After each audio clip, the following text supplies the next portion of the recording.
ஜெர்மனில் வந்து சிவகுமார், இந்த YouTube name வந்து சிவகுமார் ஜெர்மனி. இன்றைய நான் உங்களுக்கு செய்து காட்டப்படுறது வந்து எங்களோட யாழ்ப்பாணத்து ஒரிஜினல் தோசை. இப்போ பார்த்தீங்கன்னா இப்போத்தைய சந்ததியருக்கு எங்களோட உணவுகள், யாழ்ப்பாணத்து உணவுகள், தமிழ் சாப்பாடுகள் செய்ய விருப்பம், எப்படி செய்கிறேன்னு தெரியாது. அதனால் நான் என்னுடைய அம்மாட்டையும் எங்களோட அம்மம்மாட்டையும் கேட்டு பழைய முறையில் எப்படி தோசை சுடினோம்ட்டு அந்த தோசை எப்படி சுடலாமென்று காட்டுறேன்னு பாருங்கள். உண்மையாக இந்த தோசை உடம்புக்கு நல்ல சத்தான சாப்பாடு. இது ஒவ்வொரு மாவட்டத்திலும், அதாவது யாழ் மாவட்டத்தில், இல்லாட்டிக்கு கிழக்கு மாநிலத்தில், இல்லாட்டி கொழும்பு பக்கங்களில் ஒவ்வொரு இடத்துலையும் விதவிதமாக தோசை சுடிக்கணும். இது ஒரிஜினல் யாழ்ப்பாணத்து எங்களோட ஓமா ரெசப்டர்னு சொல்லுவாங்க இங்கே ஜேமனில். அதே மாதிரி எங்களோட அம்மம்மாண்ட கைவண்ணத்தில் அவன்கிட்ட எப்படி செய்கிறேன்னு கேட்டு செய்து காட்டுறேன். அம்மம்மாண்ட தோசை எப்படி இருக்குமான்னு செய்து பாருங்கள். உங்களுக்கு இந்த தோசை பிடிக்கும். டேஸ்ட் பண்ணி பாருங்கள். இந்த யூடியூப் நேம் வந்து சிவகுமார் ஜெர்மனி. மறக்காமல் சப்ஸ்கிரைப் பண்ணுங்கள், அப்போ நீரம் பண்ணுங்கள். இப்போ பாருங்கள் எப்படி தோசை வந்து பார்க்கணும். தேவையான சாப்பாடு வந்து உளுந்து. இப்போ இப்படி ஒரு பாத்திரத்தில் இந்த உளுந்தை ஊற விடுவோம். இந்த ஒரு கப்பு உளுந்து எடுத்துருக்கிறோம். இந்த உளுந்தில் ஒரு 40 தோசை சுடலாம். பாருங்கள் என்ன மாதிரி இருந்து இதை உளுந்தை ஒரு தண்ணி விட்டு கொஞ்சம் ஊற விடுங்க. இப்போ ஊற விட்டுட்டு ஒரு இப்போ 4 மணித்தியாலம் ஊற விடுங்க. அதோட கொஞ்சம் வெந்தயம் போடுங்க. சில இடத்த வெந்தயம் போட மாட்டேன்னா நாங்கள் வெந்தயம் போட்டு சுட்டால் இன்னும் சூப்பர் டேஸ்ட்டாக இருக்கும். உடம்புக்கு சத்தும் குளிர்மையாகவும் இருக்கும். இப்போ தண்ணியை விட்டு ஊற விடுவோம் ஒரு 4 மணித்தியாலம். எல்லாத்தையும் நீங்கள் வேணுமெண்டா முதல் நாள் படுக்கைக்கு போய்க்க முன்னாவும் ஊற விட்டால் நல்லா ஊறிப்போய் இருக்கும். அதை கச்சுவோம் என்ன. இப்போ இவ்வளோத்தையும் தண்ணி விட்டுட்டு ஒரு பாத்திரத்தால் மூடி வைங்க. மூடி வச்சுட்டு ஒரு 4 மணித்தியாலத்தால் வாருங்க. இப்போ உளுந்து எடுத்து வச்சு 4 மணித்தியாலம் ஊற வச்சு எல்லாம் வடிவாக கழுவி வச்சுருக்கேன். நல்லா உறைஞ்சி வடிவாக கழுவுவோம். கழுவி போட்டு இப்போ அரைக்கத்து வாங்குவோம். என்ன அரைக்கத்து வாங்கிட்டு பார்ப்போம் அடுத்த ஸ்டெப் என்ன செய்கிறான்ட்டு. அது அப்படி வெள்ளையாக இருக்கணும் உளுந்தானே கழுவி. இப்போ பாருங்க நான் கிரைண்டருக்கு போட்டுட்டேன். கொஞ்சம் கொஞ்சமாக போட்டுட்டு இப்போ அரைப்போம். என்ன போட்டுட்டு கொஞ்சம் தண்ணி விடணும். தண்ணி விட்டால் தான் கொஞ்சம் நல்லா பசி அரைப்படும். என்ன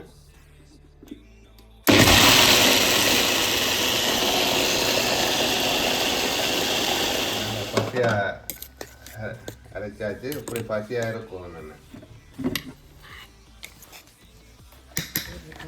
இப்போ இந்த பாத்திரத்தில் ஊற்றுவோம்.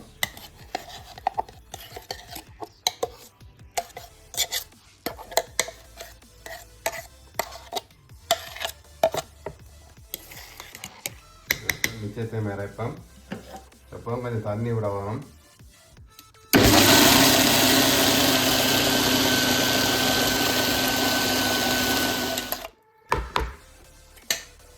நல்ல பசியை அரைச்சாச்சு. ஊரில் என்ன மாதிரி சுடுவின மாதிரில நாங்கள் இங்கே அந்த தோசைக்கு ஒரு 7 கிராம் ஹேபன், ஜேர்மன் பாசையில் ஹேபன் சொல்லுவாங்க. அதாவது ஈஸ்ட் போட்டு இந்த தண்ணிக்குள்ள போட்டு கலக்கி போட்டு விட போகிறேன்.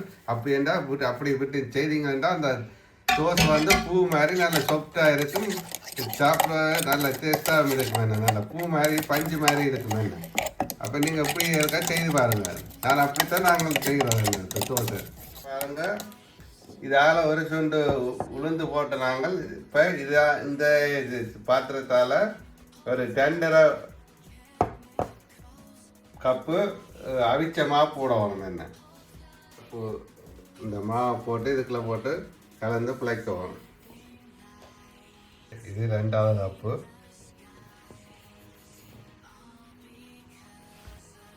இது 1/2 கப்பு. இப்போ 2.5 கப்பு. ஒரு மிக 2.5 கப்பு அவிச்ச மாவு இந்த உளுந்தோடு சேர்த்து கலக்க வரணும். இந்த ஈஸ்டையும் இதுக்குள்ளே விடுவோம். அப்படி பத்தாட்டிக்கு கொஞ்சம் தண்ணி விட்டு விட்டு கலக்குங்க.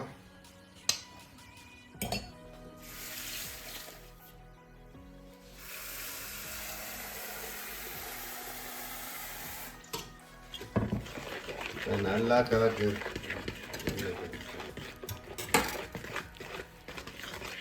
இப்போ கொஞ்சம் தண்ணி விடுறேன். ஏன்டா கொஞ்சம் தடிப்பாக இருக்குது. கொஞ்சம் தண்ணியை விட்டு நல்லா கலக்க வரணும். இப்போவே அந்த ஈஸ்ட்டுக்கு அந்த பூ மாதிரி வருது. சூப்பர் டேஸ்ட்டாக இருக்கும். இப்படி செய்து பாருங்கள். இப்படி ஒரு காலம் செய்திருக்க மாட்டீங்க.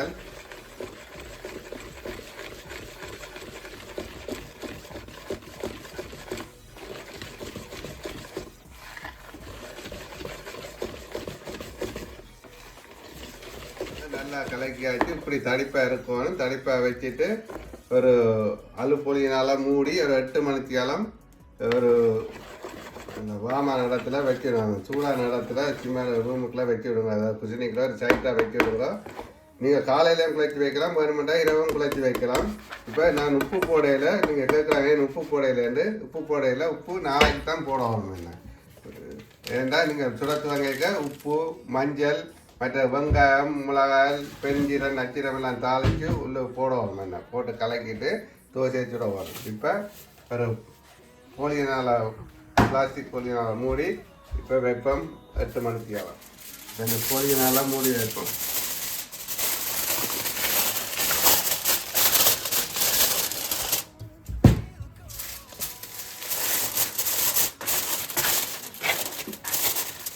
மிச்சம் என்ன மாதிரி செய்கிறாண்டு 8 மணி தேர்தல் பார்ப்போம். ஓகே, 8 மணி தேரம் ஆச்சு. இப்போ திறந்து பார்ப்போம் எப்படி இருக்குன்னு பாருங்கள்.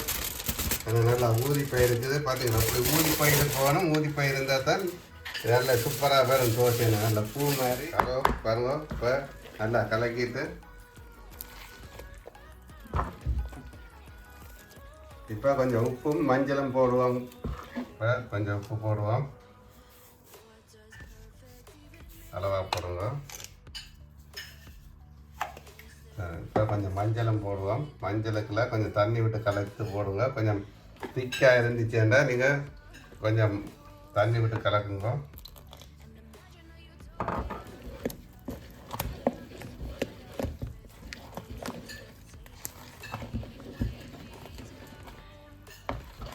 கொஞ்சம் தடிப்பாக கொஞ்சம் தண்ணி விடுங்க.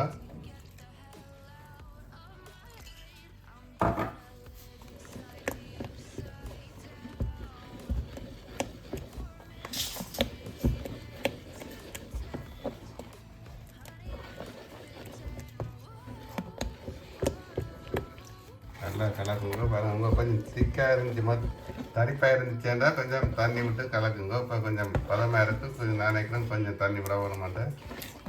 தண்ணி விடையிட்டு அப்புறம் கொஞ்சம் உப்பும் போடணும். இப்போ பாருங்க இப்படி இந்த பதத்தில் இருந்தால் ஓகே. என்ன இப்படி இந்த பதத்தில் இருக்கணும். என்ன ஓகே. இப்போ இதை ஒரு சைட்டில் வச்சுட்டு இப்போ வெங்காய மிளகா பட்டி தாளிப்போம். பாருங்க நான் வெங்காய மிளகா பட்டி வச்சுருக்கிறேன். செத்தல் மிளகா, கொஞ்சம் வெங்காயம், ஃப்ரெஷ் கருவேப்பிலை, கொஞ்சம் பெருஞ்சீரகம் எல்லாம் போட்டு நல்லா வதக்கிட்டு இந்த தோசை மாவுக்குள்ளே போட்டு கலக்குவோம். கலக்கி போட்டு இனி தோசையை சுடைத்து வாங்குவோம். இப்போ முதல் தாளிப்போம். கொஞ்சம் எண்ணெய் விடுறீங்க. வச்சுட்டு இப்போ வெங்காய மிளகா போட்டு எல்லாத்தையும் பழக்குவோம்.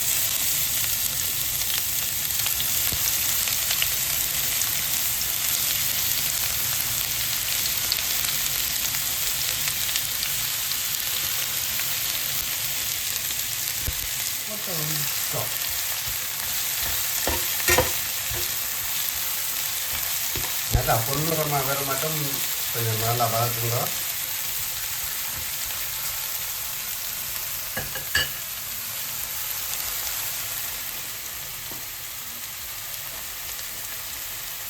இப்படி பொன்னிறமாக வந்த அப்புறம் தான் ரக்க ஓடும். என்ன இப்போ பொன்னிறமாக வந்துட்டுது. அப்போ தான் நல்ல வாசமாக இருக்கும். நல்ல டேஸ்டாகவும் இருக்கும் தோசை. எப்பவும் அரியாடியில் போட்டால் தழுக்குன்றது டேஸ்ட் இருக்காது. எப்பவும் நல்ல ப்ரௌனாக கோல் கலரில் வதக்கி போட்டு போடணும். அப்போ நல்ல தோசை நல்ல வாசம் கமகமாண்டு நல்ல வாசமாக இருக்கும். இப்போ இதை எடுத்து இந்த மாவுக்குள்ளே போடுவோம்.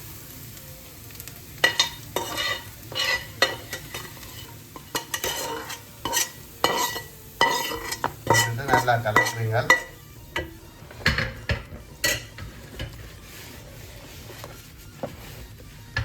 கடவுள் இப்படி இருக்கும். நாங்கள்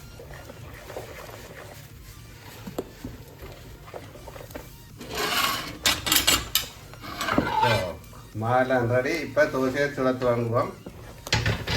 இப்போ நீங்கள் சோஸ் பேண்ட்லன்னு சொல்லலாம், ஊரில் சுடுற மாதிரி தோசை கல்லுன்னு சுடலாம். இப்போ நான் 2 நிமிஷம் காட்டுறேன்னு பாருங்கள்.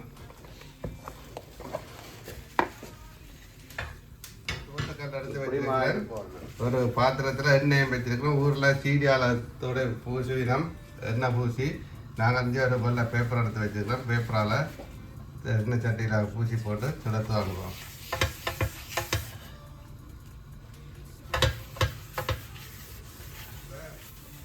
மாவை விடுவோம். அடுப்பை அளவான மீடியத்தில் வச்சுடுங்க, உடனே எரியாமல்.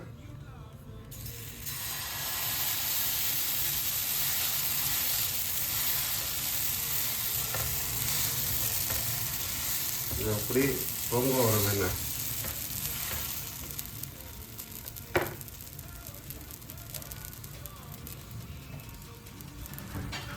மாவெல்லாம் அரிஞ்சு வந்துட்டு இப்போ மற்ற பக்கம் பிரட்டுவாங்க. இப்போ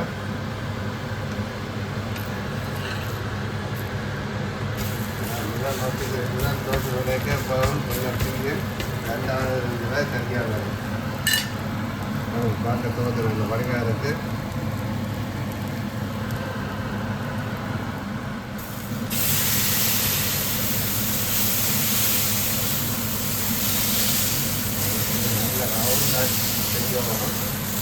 ரவுண்டாக இருந்தால் தான் மனிதன்.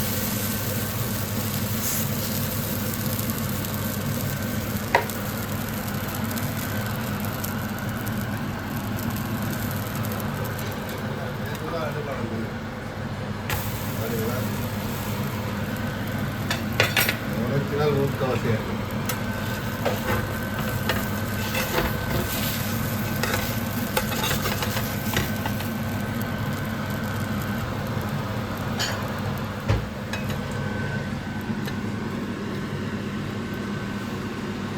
வந்து சைக்கிள் வரீங்க. இப்போ மறுபடியும் சுட்டு பருப்பாகும் அப்படி இருக்காங்க.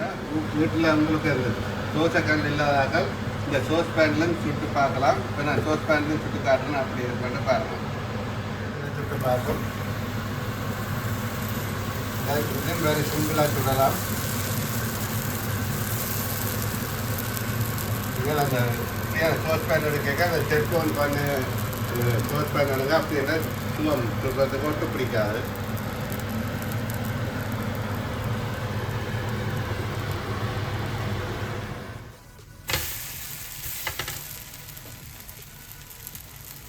பரவாயில்ல வடிவாக இருக்குது தோசை. சூப்பர் டேஸ்ட்டாக இருக்குது. நல்ல வாசமாக இருக்குது. பாருங்கள் இந்த சோஸ் பேன் இதை பாருங்கள் நல்ல ஈஸியாக வருது. இந்த சோஸ் பேன் டெப்லோன் பண்ண சோஸ் பேன் எடுத்தீங்கன்னா ஈஸியாக வரும். பார்த்தீங்களா எப்படி வடிவாக இருக்குங்க.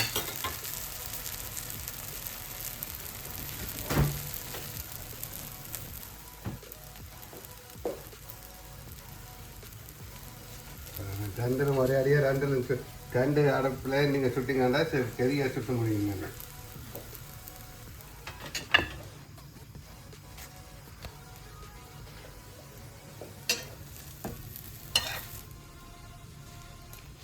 அது நல்ல ஆவி வர்றது நல்ல வாசம் அடிக்குது. என்ன சாப்பிட்டா அப்படி டேஸ்ட்டாக இருக்கும்.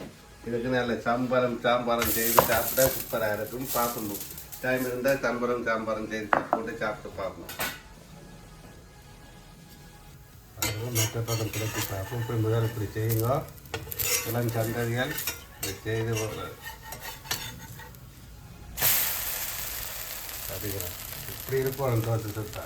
அந்த தோசை சுடையக்க பக்கத்து வீட்டை 4-5 வீட்டை மணக்கு வரும். என்ன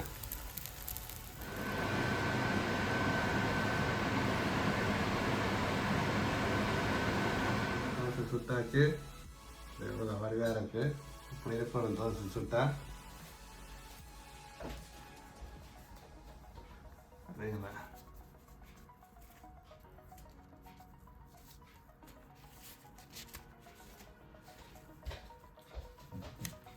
அதுக்கு அந்த சொப்டாக இருக்கும்.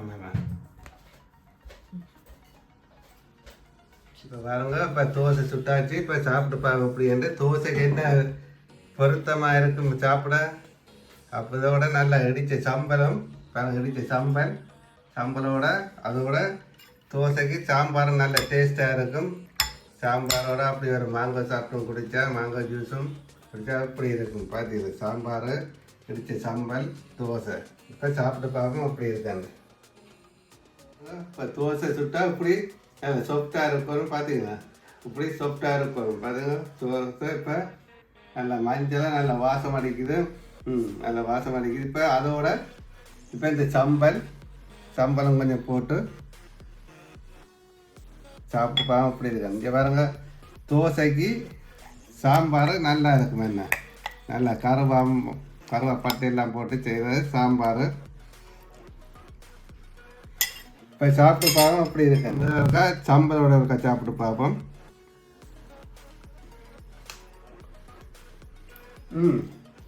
சூப்பர் டேஸ்ட்டாக இருக்குங்க.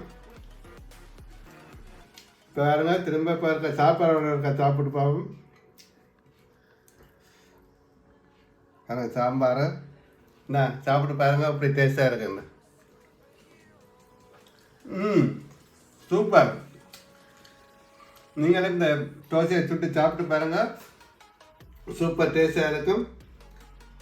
இது இப்போதைய சந்தைகளுக்கு இது சுகம். இந்த வீடியோ பார்த்து சுட்டு சாப்பிட்டு பாருங்க. நாங்கள் நீங்கள் சாப்பிட்டு பாருங்கள், சம்பளம் இருக்க சாப்பிட்டு பாருங்கள். நான் எனக்கு ஓகே. இப்போ மேங்கோ ஜூஸும் குடிச்சு சூப்பராக இருக்கும். வேறுங்க தோசை. ஓகே, இந்த வீடியோ உங்களுக்கு பிடிச்சிருந்தா மறக்காமல் சப்ஸ்கிரைப் பண்ணுங்கள், அப்பனீரம் பண்ணுங்கள். இந்த யூடியூப் நேம் வந்து சிவகுமார் ஜெர்மனி. மீண்டும் இன்னொரு நல்ல சாப்பாட்டோட சந்திப்போம். நன்றி, வணக்கம், பாய்.